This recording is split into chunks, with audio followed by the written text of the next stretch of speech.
ఎవడూ చంపకపోతే పాము 400 ఏళ్ళు బతుకుతుంది. దాని ఆయుర్దాయం అది. ఎవడూ చంపకపోతే పాము 400 ఏళ్ళు బతుకుతుంది. ఇంకో రహస్యం చెబుతా మనుషులకు ధైర్యం కలగడానికి. పాము చాలా తొందరగా అలసిపోతుంది. విపరీతమైన అలసట దానికి, తొందరగా అలసిపోతుంది. పాము మనం చూసి బుసగొట్టింది అనుకోండి, బెదరకుండా దూరంగా అలాగే నిలబడితే బుస్ బుస్ బుస్ అని తుస్ లోపలికి వెళ్ళిపోతుంది. ఇక అనలేదు. కానీ మనం ఎంత గొప్ప వాళ్ళం అంటే దానికంటే ముందే మనం పైకి వెళ్ళిపోతాం. అది లోపలికి వెళ్ళకముందే.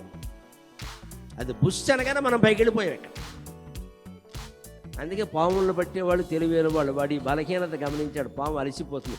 వాడు బుట్టలోంచి తీయగానే అదేదో బుస్ బుస్ ఏడ్చేవలే అని అలా ఉంటాడు. 3 సార్లు బుస్ అని పడుకుంటుంది. అది బుట్టేస్తాడు హాయిగా. రాత్రి వాడు కాదు, వాడి మనవడు కూడా ఆ మంచమే పడుకుంటాడు. కింద పాముల బుట్టలు ఉంటాయండి. ఎంత ధైర్యం వాళ్ళకి. వాళ్ళ మనవడు చిన్నపిల్లాడు పడుకోరా అంటాడు. ఏం చెయ్యవు. పాము అంత తొందరగా అలసిపోతుంది.